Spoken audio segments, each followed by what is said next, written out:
Welcome back to Ribbon Candy Hooking. I'm Deanna. It is great to see you. Sorry I'm a minute late. I heard a smash behind me when I adjusted the couch, and sure enough, one of the glass antique ornaments fell down and smashed. But it was not a Christopher Radko ornament, so I think that we are okay. Still very unnerving. It was just a solid pink one, but I just had to double and triple check because some of those Christopher Radkos for me are like the end all do all. Good morning and happy Monday, everybody. It is great to see you. We are into Christmas week and I am getting so nervous. Um, Great to see you. Don't want to make you nervous too. Anita, good afternoon. Good to see you. It's very cold in London, Ontario. I'm guessing it is horribly cold. All of my memories of Canada, and I love being in Canada, are in the winter. It is like unsupportably cold. Like a human body doesn't have a chance out there. It's so cold. I feel you. Robin, great to see you. Happy Monday in cold Wisconsin. I feel spoiled now because I think we're probably in the 30s, 40s here where we are in Connecticut. So not super cold. There are super cold moments when the wind kicks up, but in general, I guess it's that whole global warming thing, isn't it? I mean, it's not as cold as I remember it being as a child, at least, unless it's just me. Karen, great to see you in Black Forest, Colorado. Relatively nice. Linda B. Oy vey, the Arctic blast hitting my family in Iowa. Oh man, and elsewhere. Grateful to be here in the 30s in New Jersey. Yeah, it is. I guess it's like regionally so such a variable, isn't it?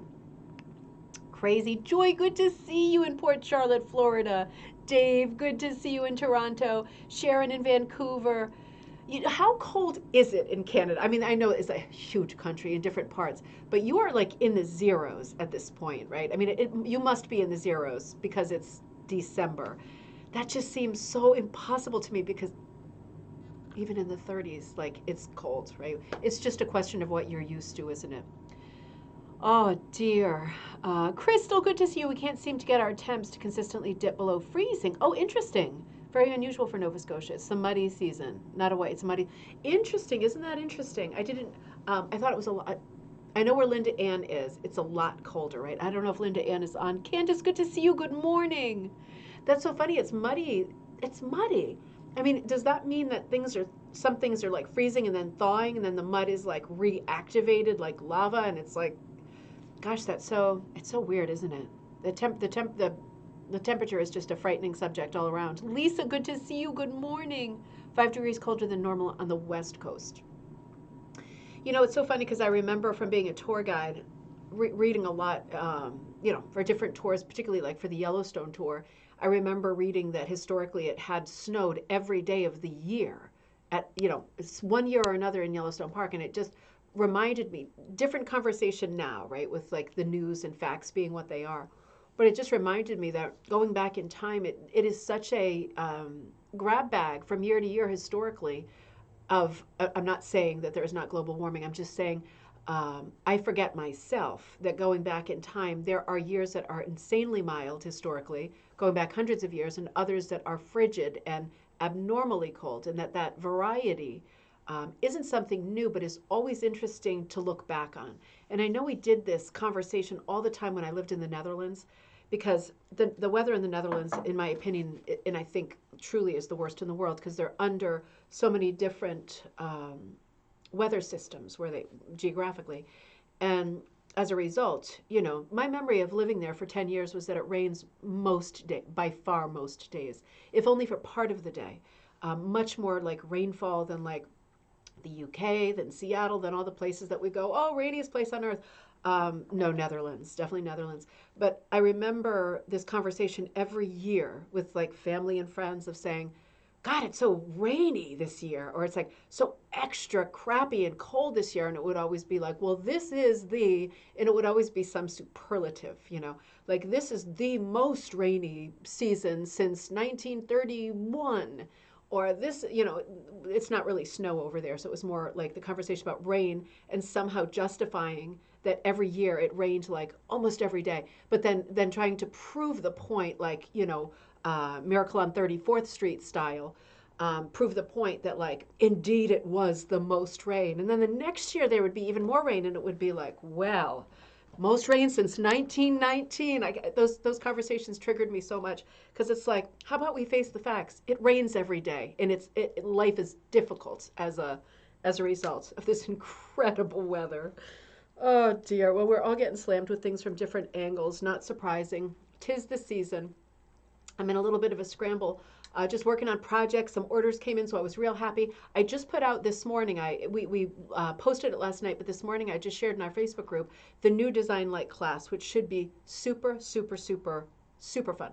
And as I mentioned on an earlier coffee time, maybe cocktail time, um, in the coming year, I do want to go kind of country, not every country, obviously, but choose different countries on different continents with different cultures so that we can look in different design classes at those sorts of schools and histories of design, catalogs like of design that we associate with different cultures and different places.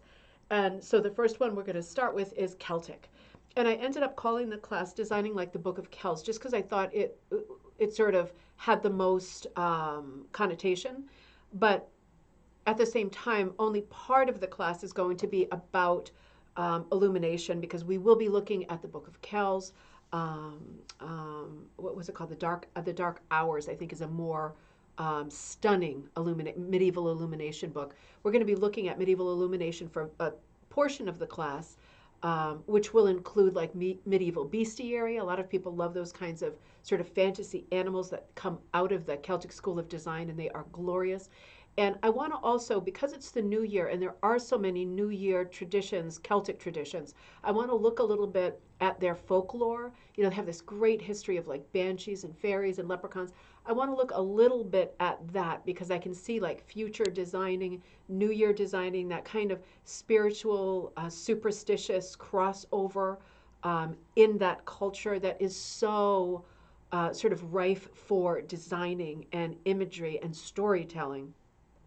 So it's going to be a lot of that. And we will also be including text. So the class will include using text. And we will do, with writing prompts, a very small amount of just simple one-liners or just borrowing like old blessings or anonymous text so that you can experiment with using text, and you will get text fonts from me as part of the pre-class stuff so that you're able to use my fonts that I give you if you don't want to do your own. But I do want to include text in this Design Light class because obviously talking about illuminations in the Book of Kells, text is important. And not just that one huge illuminated letter in the beginning, which is usually turned into some fantastical animal or beast, but using text like in borders and in the body of, and we're going to talk about quite a few different things, all with a Celtic theme for this Design Light class, and it's going to be a lot of fun.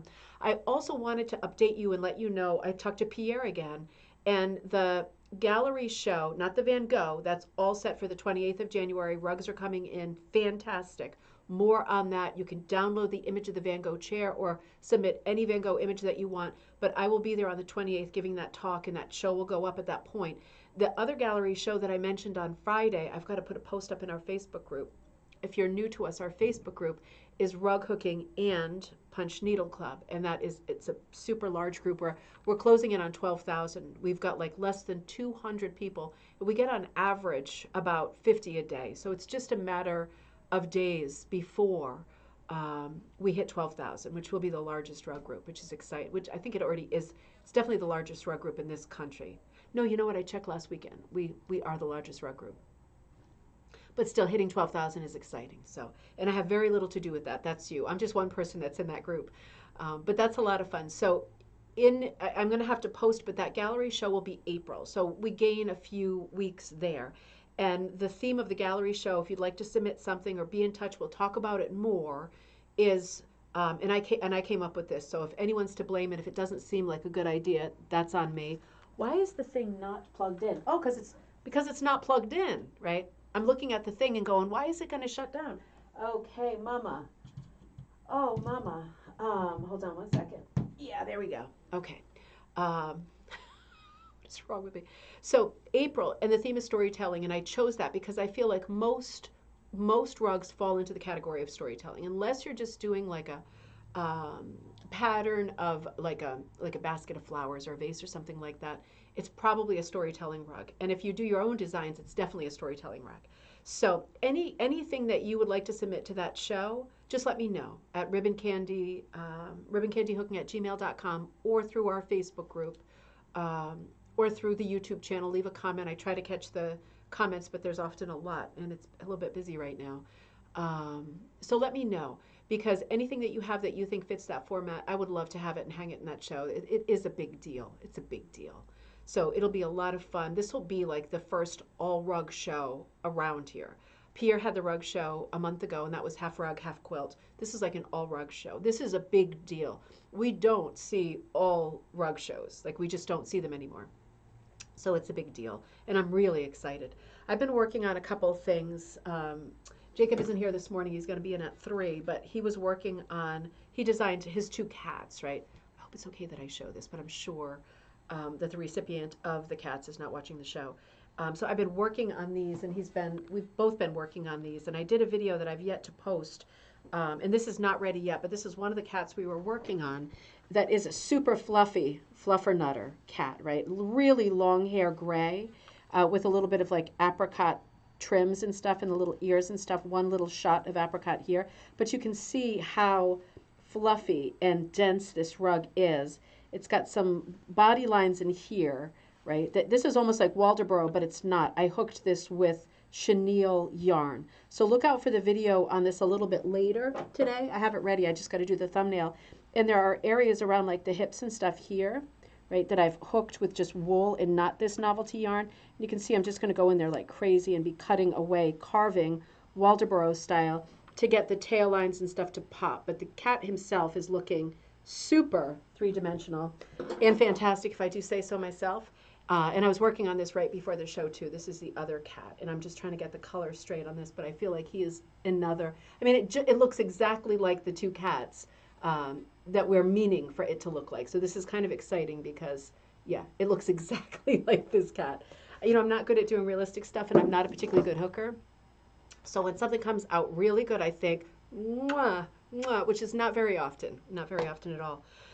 Be looking, if you are a Patreon member, thank you so much for supporting this channel. Be looking this afternoon for, I'm a little late with the mid-month, but I wanted to send out 2 free patterns this month, being December. The second one that's coming to you will come out later today. And it is not a Christmas or holiday pattern, so it's something that you could work on for the new year. But I wanted to, at least through the winter months, for Patreon members who are supporting me and the brand, really appreciate that help, because these shows take lots of time out of my day where I could be working on orders and stuff. Always appreciate the support. Be looking out for the free pattern and the second sort of short newsletter for the month, because that's coming out today.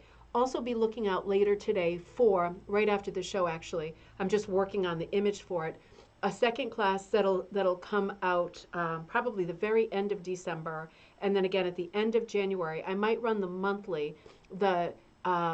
The design class is for story rug, so creating your own story rug with your story. That's something we talked about on the show. That's something I'm ready to put out. So I'm going to put that out so that we can do that. If you don't need anything to prep for it, right? You just need to be thinking in the back of your mind about stories. But I'm going to give you a lot of prompts about stories from your life and different points. And every time I run one of these classes, they're going to be very inexpensive because there's like no supplies that go out. We just sit, talk, brainstorm, and I will hit you with a bunch of on-screen, like a slideshow, with a bunch of sort of composition frames, like skeletal frames, that you can drop in elements of your story. And we'll be working that way so that you end up with designs that you like, and lots of prompts to get your stories a little bit loose from your memory museum so that you can start designing in a way. And I will work with you in class, drawing and sharing, and anything that I draw in class is yours, not mine. We'll be working together on that stuff. And if you want it to be personal, it will be personal. If you want it to not be very personal and you don't even want your camera on, also fine.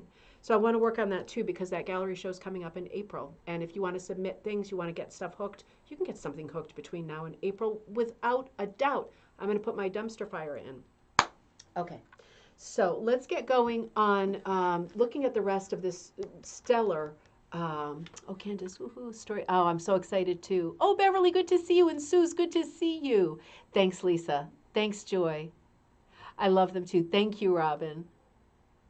Thanks, Crystal. Yeah, the eyes have been tricky, right? They actually have 2 different color eyes, but Getting those little snake eyes in is tricky. There's a little nose in here too. With this one, I really have to carve them down, but it is tricky. This one's a little bit easier to hook, I think, just because of um, the wool, right, over the, but I'll tell you what, this one, so this one, just in terms of if you're a beginner, I've been working on this one for maybe, I don't know, 2.5 hours, something like that.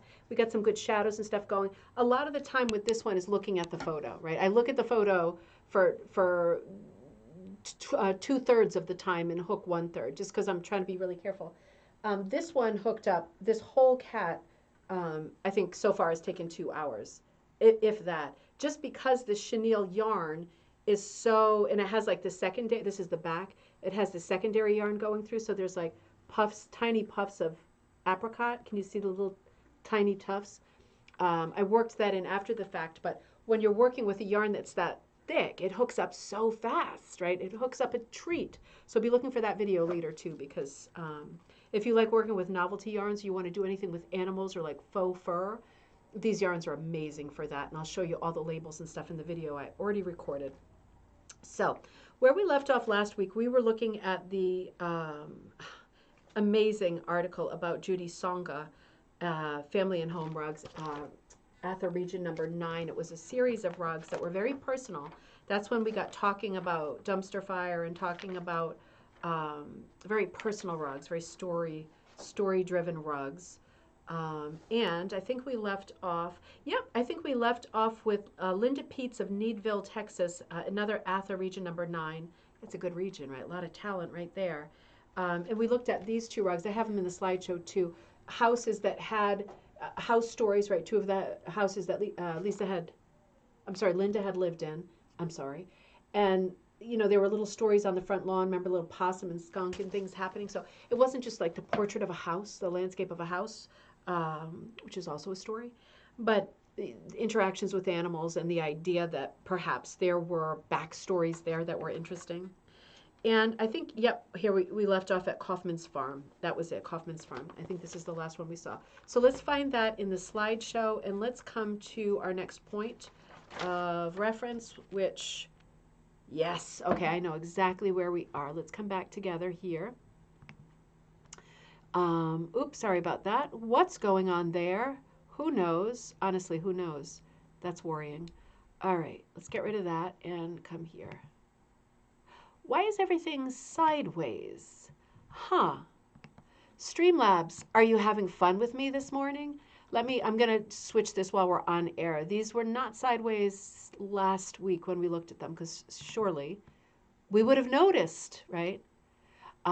Okay, so this is the next one that I want to look at. I just want to remind you that this issue of ATHA Magazine, which is issue number 258, it's the December-January 2023 issue. And the theme of this issue is home. So people have hooked. Sharon, the second cat looks like he's judging you. Aren't they all judging you? It does, though. He has a real look of disdain on his face. I love that cat. The theme is home, so people have hooked and submitted images for this issue based on rugs that they had made or were making that related to the subject of home. This one I really love. This is called Halloween Cat. Do you see the cat in there, like really prominent, like in the middle of the window there? Designed and hooked by Denise Killingsworth of Walnut Creek, California, the San Francisco Bay chapter. This is ATHA region number 12. I absolutely love this piece. Let me see if I can pull it a little bit. Oh boy, here we go. I'm telling you. You know, at least this one is something that I can deal with. Sometimes when things update and change, you know, it's a way bigger problem. I want to pull it and stretch it a little bit because I want to show you. This reminds me of the other day when I went with my mom on that museum thing and we looked at 2 Franklin Lloyd Wright houses, real modern houses, right? Real mid-century glamour, with all the light kind of pouring in and these early mid-century houses. It looks like this is definitely one of them that really relies on sunlight for heating, which is so smart and ahead of its time in a lot of ways. So I really like this one for many reasons, but notice how with these windows, you've got really extra wide vertical hooking happening, very fat and full, right? Very different than, for example, look at the directional hooking at the rest of the house. It looks almost like brick or stone, but you've got very deliberate verticals versus horizontals. And that directional hooking makes this piece really, for me, extraordinary. So the way that those windows are hooked, the ones on the side of the Halloween cat with the two colors, really fat and almost packed. And I love that. I love that. The texture is super tactile. It came out amazingly great. Look at the grass and the stripies in the grass going vertical. That kind of leafy green with that Christmas green. It's a beautiful, beautiful sort of color harmony. It's a color song. So much happening here. Lots of little flowers. One loop pulled in here and there. It looks almost like French knots on the other side. Little purples, yellows, a little bit of rose on the left. Some pumpkins lining the path up to the house. It's a very austere house. It's a very high art house, but it has such a friendliness about it. And it speaks to the season, doesn't it, with both the black Halloween cat and the pumpkins. In contrast to the very leafy greens, this is California, and the blue sky, right? So San Francisco is not, it's not like a super tropical climate, as we know, I'm sure. But it does have a contrast for me in the surroundings and what the season is. So it's got a lot of interest. It's got a lot of interest, and for me, it's got a lot of drama in the storytelling, in the color palette, in the different styles of directional hooking. I just think it's an absolutely stellar piece. This next piece is, yeah, so obviously we updated here. So let me do this as we go. Still possible, it's just a little bit frustrating, right? I already had fun doing this. All right. So this one is called My Home, hooked by Julie Vinoy of Fort Morgan, Colorado, designed by one of my all-time favorites, Sharon Smith. And she writes, I took a class with Sharon Smith called Wonky Houses. I sent a picture of my house to her and she drew the pattern. The class was at her studio, so I had access to all of her wools and fabrics. She helped me think outside the box of color planning. Because it took me so long to finish this, 10 years, and that's not so long, is it? Because, I mean, you often, just like with books on your bedside table, you're doing more than one thing at once, right? I often forgot what color was planned for that area. I finished it earlier this year. My husband made a frame for me, and I have it proudly displayed in our front stairway. I think this is extraordinary. I love Sharon Smith. This is a very Sharon Smith color palette. These kinds of like spicy greens, like when I say spicy, I mean like oregano, rosemary, like they remind you of spices that you shake out into your Italian pasta. Really warm greens. And the yellows and the red rusts and terracottas. This is and then the neutrals being often with Sharon Smith, the blue grays. So the cool grays. She's got a lot happening with the chosen color palette, which again, this is a Sharon Smith design, but this is a Julie Vinoy rug.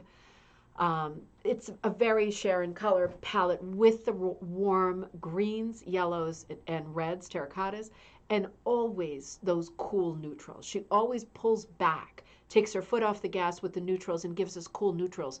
And it's so unusual to see cool neutrals that when you see blue grays like this and dove grays that are way more blue than they are gray, it backs you up a little bit because it's like, ooh, unexpected. And the wonky windows, right? It's hard to hook wonky with something like a house, wonky meaning like British slang for crooked. It's hard to hook that way because, of course, your backing fabric is woven and thus it is gridded. It has a grid. It has a top to bottom. And you have to really force your hook over to the side if you don't want to go top to bottom or side to side. It's a thoughtful thing, isn't it, to hook in that manner. Even the trees are a little bit wonky and the flowers oversized. It has a real folk quality. I love the red Van Gogh sky. It is just a gorgeous, gorgeous piece. I absolutely loved this piece. The yellow house reminds me of Van Gogh too. He did, when he was in France, a lot of yellow houses, and his paintings of houses were often wonky. So it feels like that for me. And I'm just thinking about Sharon Smith. We did a beautiful show on her, I think, a year ago when she passed.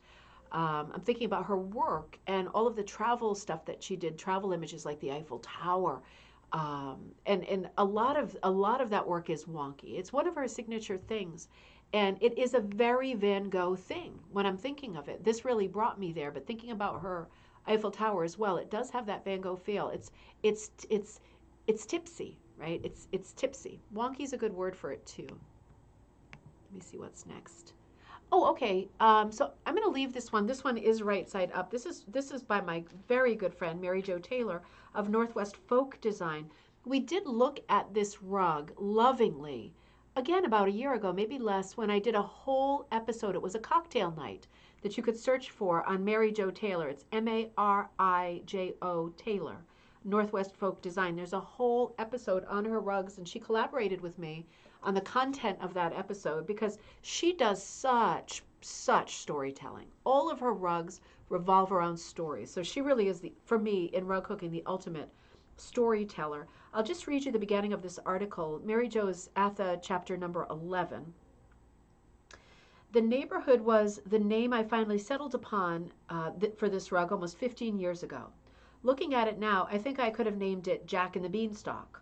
Look at how those rambling roses and plant stalks sprout out of the houses as if Jack himself planted the beans just moments ago.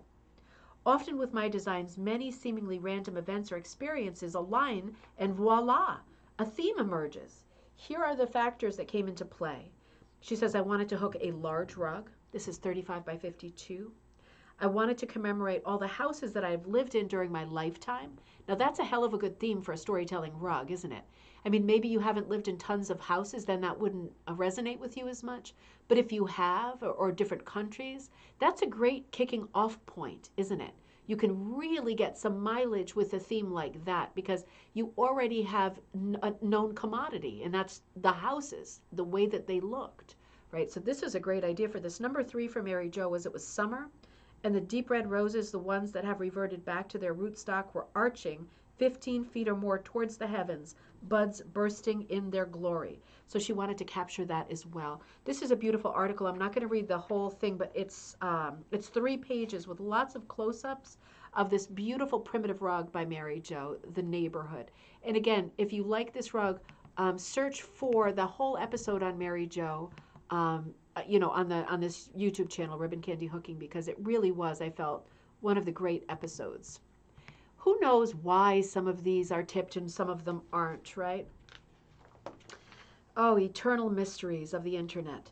So this is ATHA region number 8, and this is My House, designed and hooked by Linda Stoker of Overland Park, Kansas. A rug designed from a workshop I did with Linda Peets.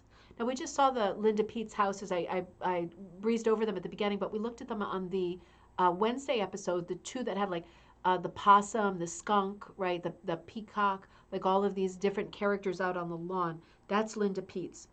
A rug designed from a workshop I did with Linda Peets when she came to State Line Rug Hooking Chapter. That's in Lenexa, Kansas. You know, I really love this rug.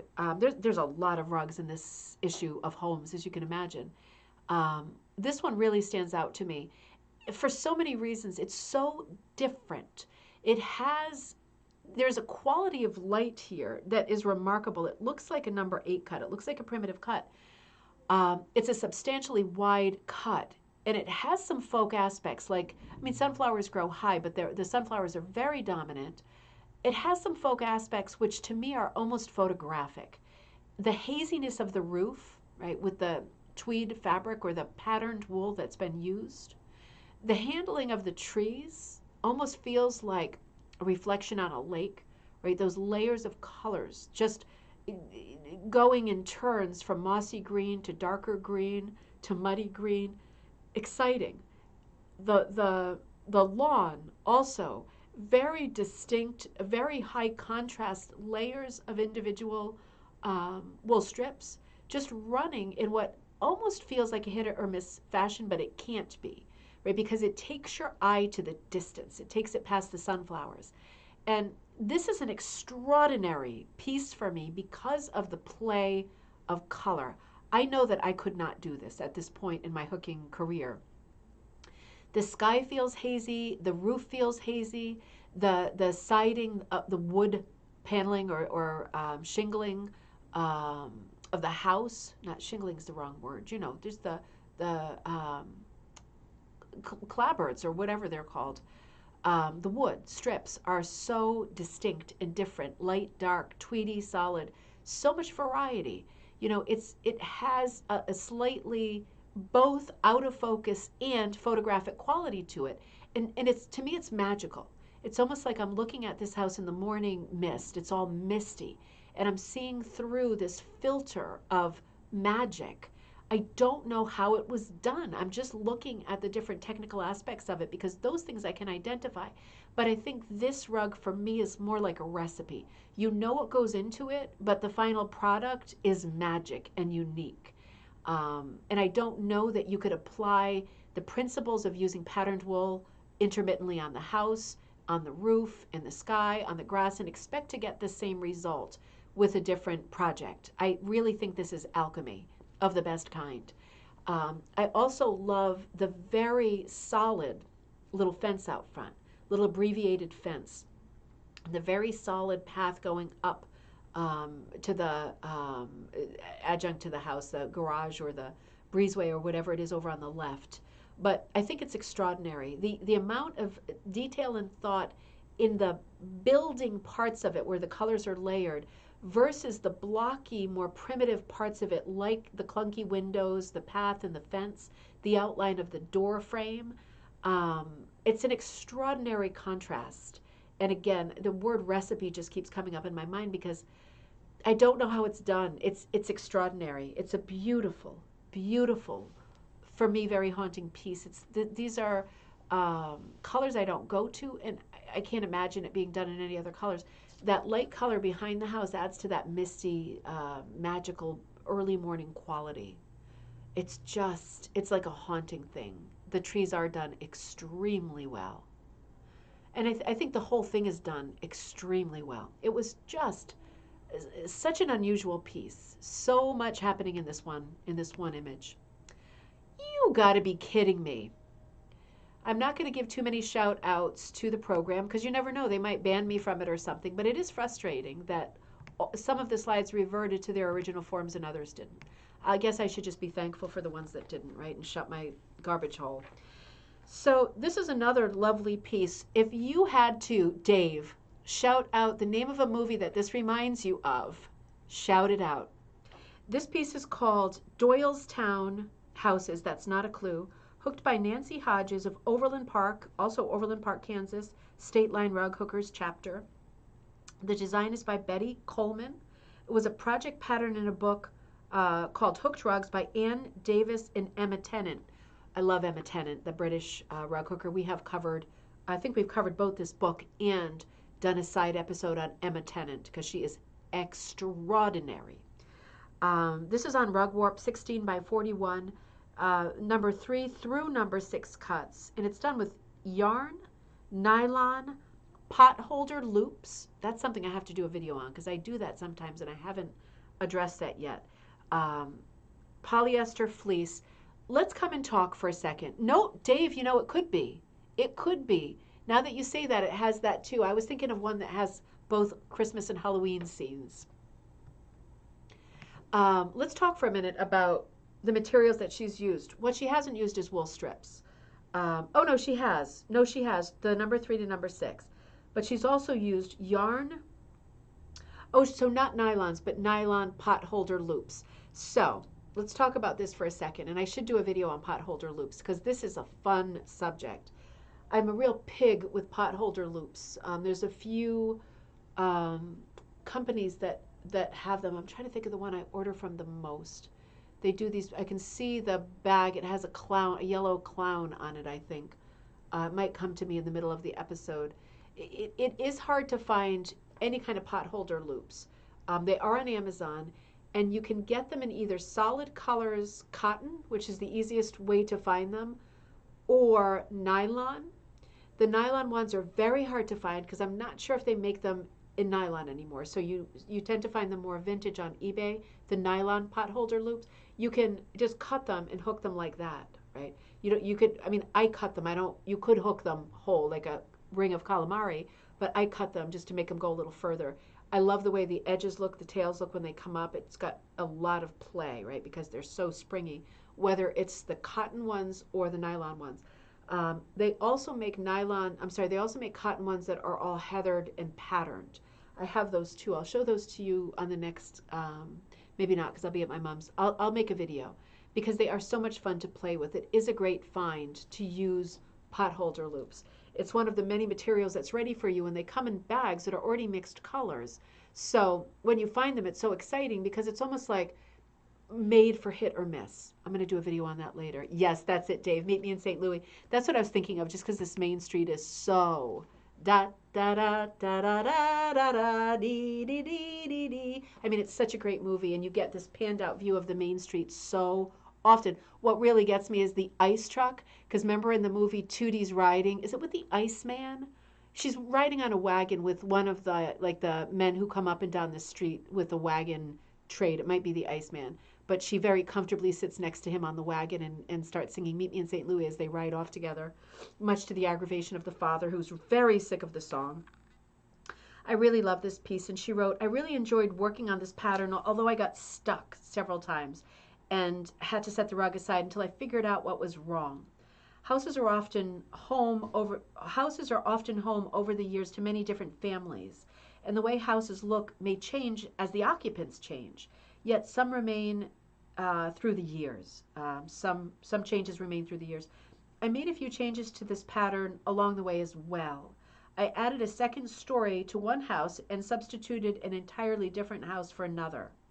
Well, looking at it, that makes sense to me because if one of these was like a ranch, um, the impact of the multiples, right? The multiple houses would be less because multiples work when the multiples are similar, either in size or color. These are not similar in color. So if they're not similar in size, the impact of it being a composition that kind of centers around the idea of the multiples, the houses, the collection of houses, would have less impact. So I can see why she would have given that house a sort of facelift with the second floor.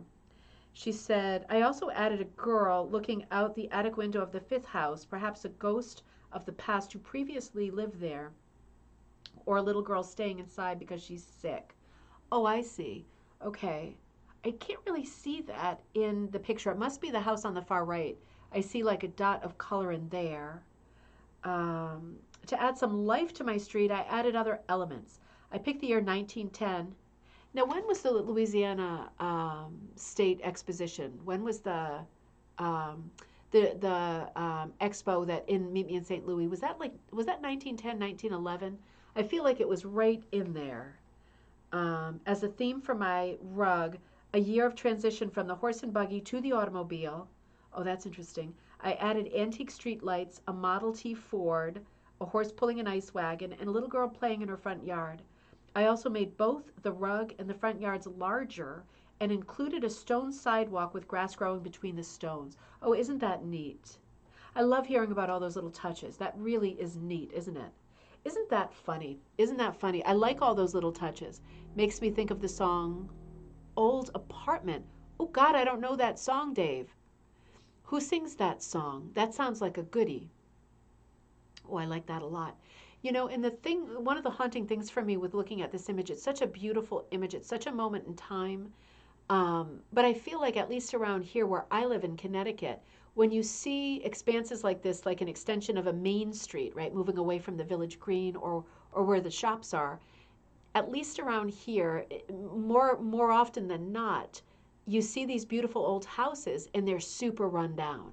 And it just makes you feel sick because that at one point, living right along the main street, a few blocks up from where the center is or the village green is, that at one time these were like the most ostentatious and lovely houses, most desirable houses in the town. And again, more often than not, they're super, super run down, multifamily. Not that there's anything wrong with that, but they just don't look the way that that they once looked. Song by the Barons, Ed Lizard. Is that Eddie Lizard? By the Barons. Send me if you have a link to that, Dave, send that to me. I'd love to hear that. I love getting onto new music. Here we go again, more fun. Hang on. I am so sorry about this. This is honestly not me. Usually is me, but not this time. Okay, we can see it's ATHA region number 8. Oh, another beauty. So Still ATHA region number 8. This is called My Home, designed and hooked by Joliata Kent of Garnett, Kansas. State Line Rug Hookers chapter still. The pattern was designed by me in a class with Linda Peets. It was a class objective to draw our own folk art pattern of a house. The pattern is my house that sits on the Kansas prairie with many wildflowers, including common sunflowers. Oh, isn't that lovely? What a beautiful house. What a beautiful handling of the house with the white gables peaked up like that. And look at the clouds. Look at the clouds. I know they're completely different patterns, but for me, the shapes of the clouds really pick up the shapes of the sunflowers. These are like Jack and the Beanstalk sunflowers too. You know, I love folk handling of flowers, very flat handling of flowers growing, like on the stem. I like it when they're fanned out and flat, right? I don't personally have that feeling that I need to create some kind of realistic flower arrangement where they're overlapping. I really like to see them laid out like this. I like to count them and see them and to get the full impact of them. This is a very folk handling of both the house subject and the flowers. I think it is absolutely beautiful. There is beautiful shading on the flowers. There's beautiful shading under the flowers.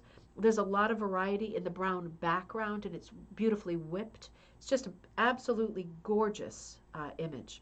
Absolutely gorgeous. I would have loved to have taken this class with Linda Peets. It seems like it was an absolute home run for everyone involved. Now, this is by someone else who I really love and admire, Amzi Collins of Many, Louisiana, Houston Hookers chapter, ATHA number 9 region.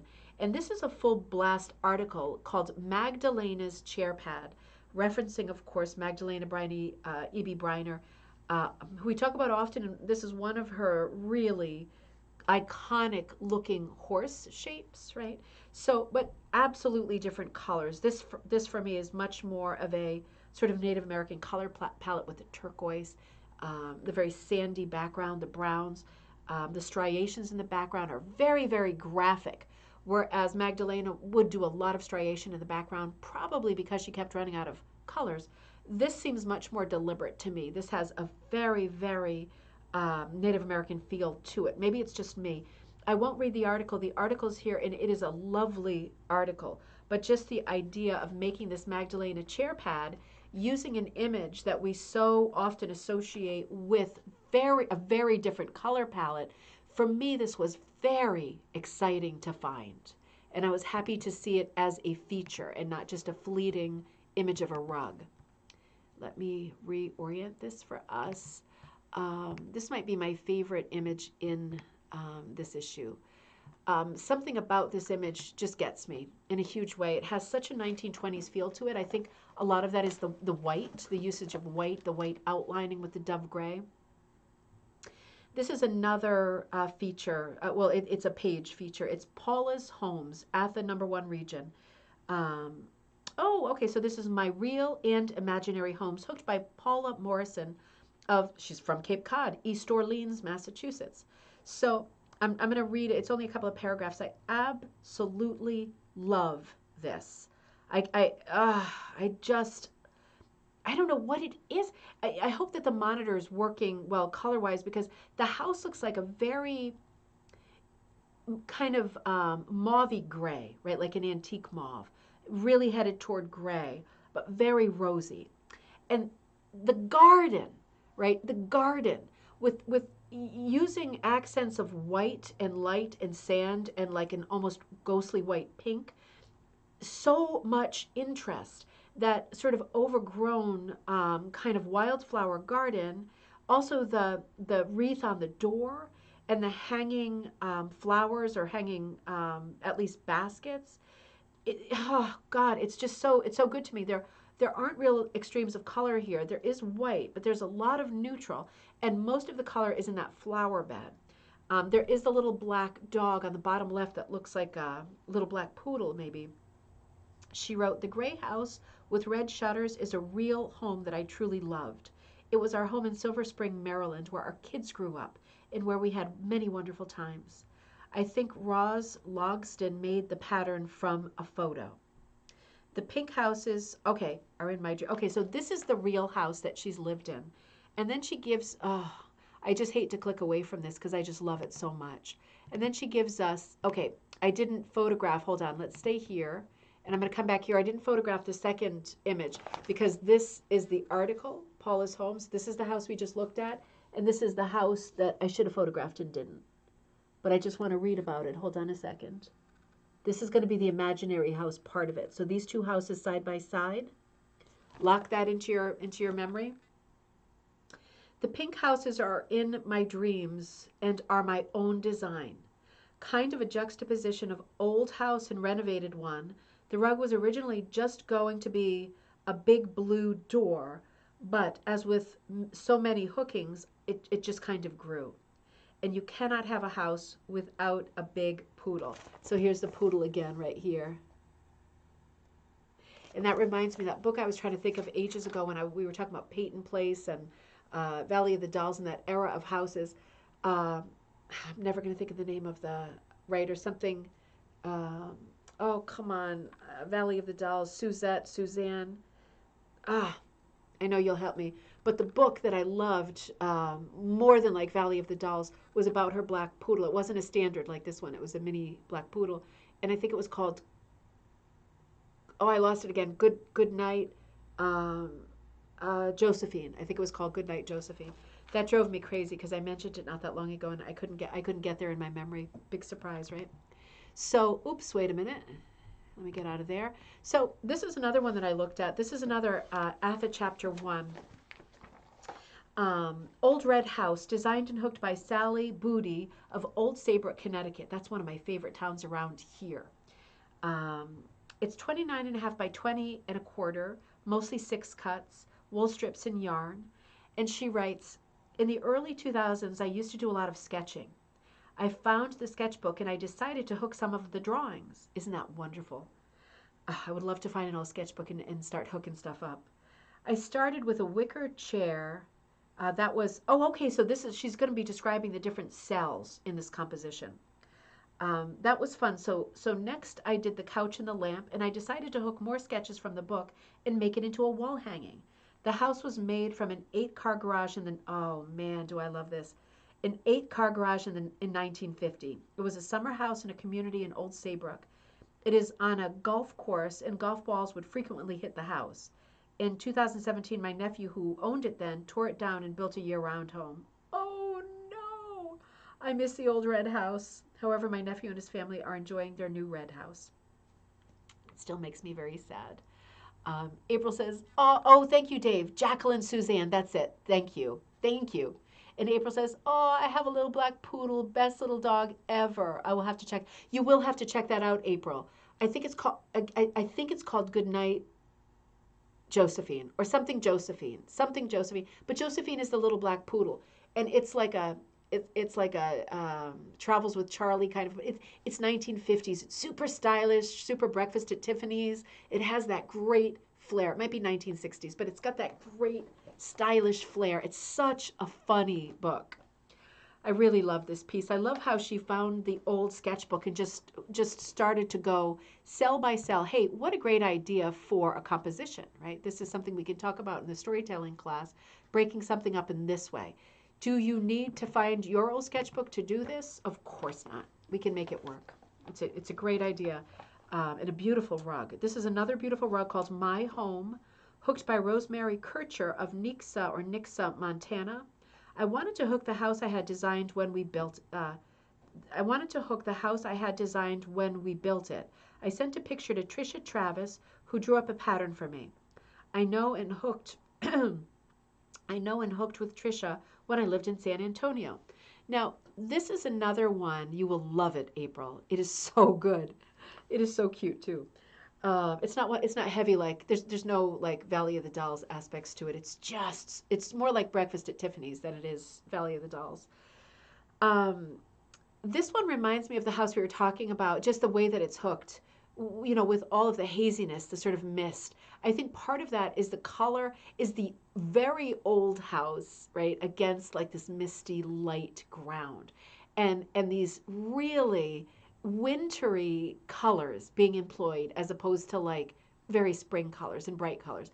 This to me looks like, this is Montana, but this to me looks like it could be any of the houses, on Main Street in Old Deerfield, Mass, right? Really, or Salem, beautiful, like early 17th century houses, that kind of an era. Absolutely beautiful. I love the way that whether it's an outbuilding or an addition on the far right, is handled, right, with the directional hooking. It almost looks like a little log cabin. I love seeing the flag there. There is another building out on the horizon behind on the right.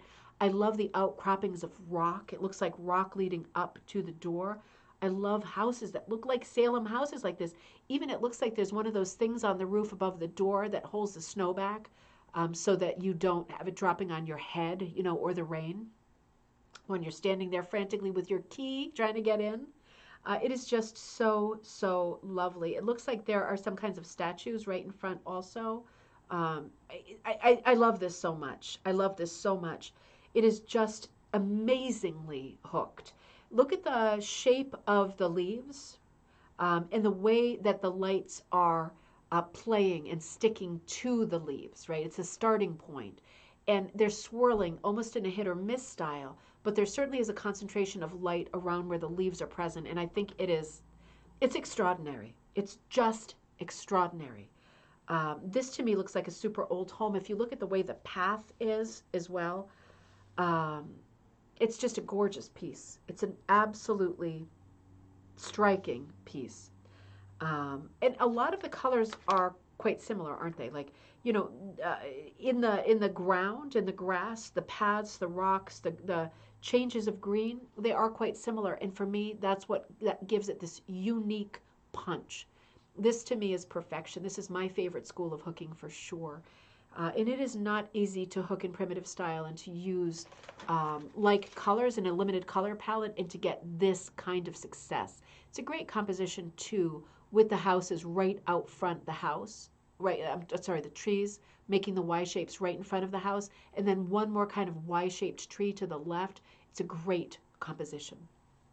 It has a lot of whimsy, but it also is really weighted in history in my mind. A very different season here. Another astonishing rug.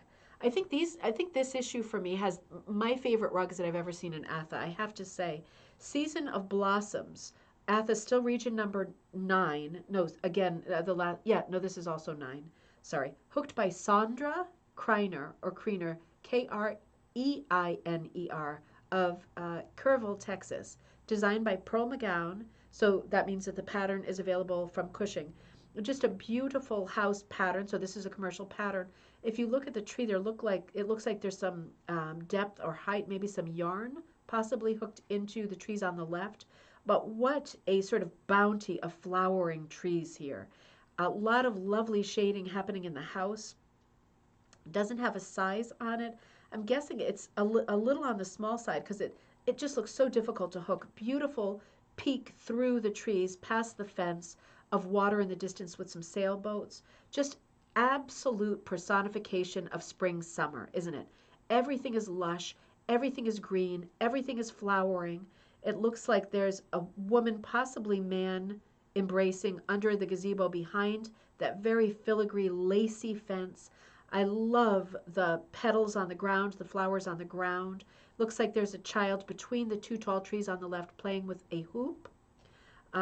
Absolutely beautiful. Nice historical. Another horse-drawn cart. Beautiful moment in time. Absolutely beautiful. The veining in the trees. It's so lush. It is just absolutely beautiful. And, oh gosh, I love this one too. Okay, wait a minute. Pangolinin. I'm sorry, that was a tough one. Pangolinin family home designed and hooked by Susanna Pangolinin of Fort Leavenworth, Kansas, ATHA 8 region. My first rug hooking class, folk art houses taught by, you guessed it, Linda Peets at the State Line rug hooking class in Kansas City. Nola Hyde, I always struggle with this one too, Heidbreder. I know I always say that wrong, and she's such a well-known, iconic person in rugging. Helped me tremendously with the color choices. My house is an historic duplex on Grant Avenue in Fort Leavenworth. number 6 cut, and 4 for the flowers. Talk about a piece with a punch. This is so extraordinary. Bit of a Van Gogh sky, right? Just because of its hit or miss quality.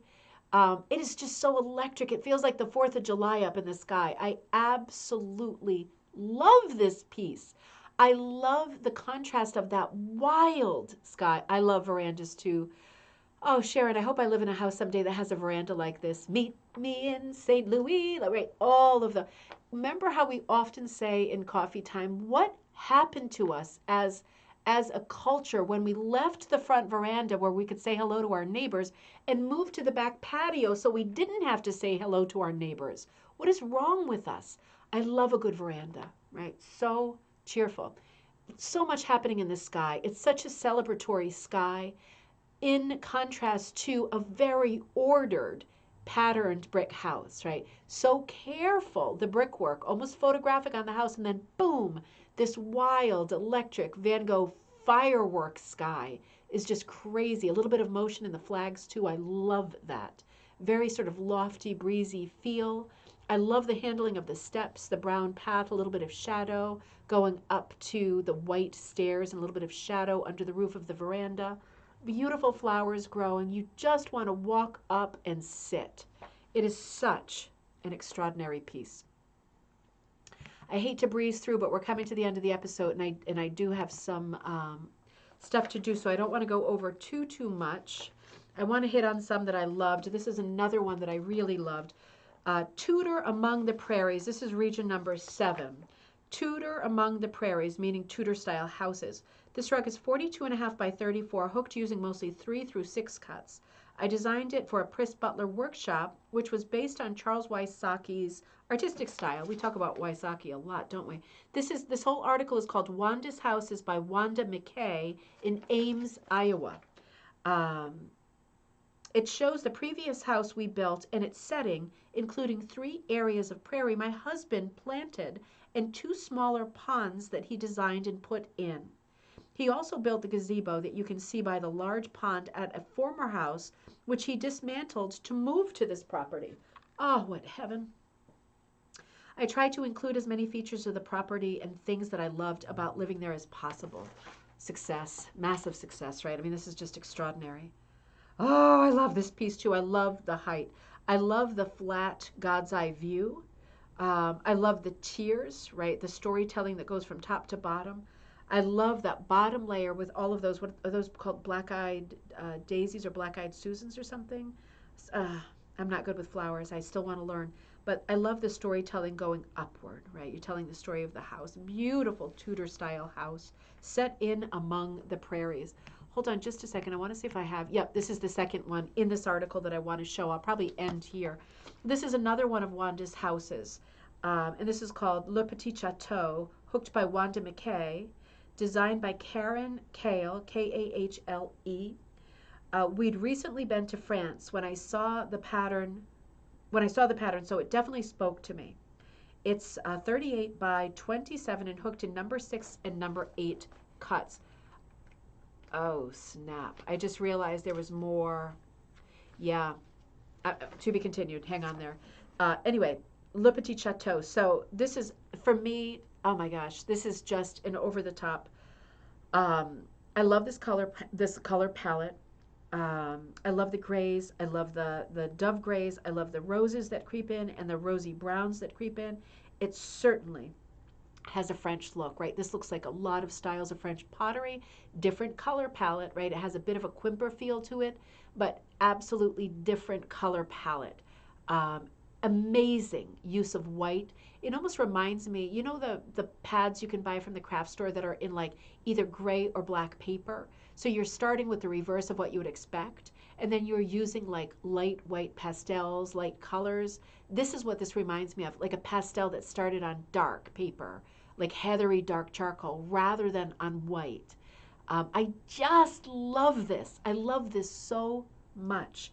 Le Petit Chateau, it's just beautiful. I love the leaves that are coming up on the sides, the flowers in the background, the little picket fence, the sort of wavy, sort of postage stamp border on the top and bottom.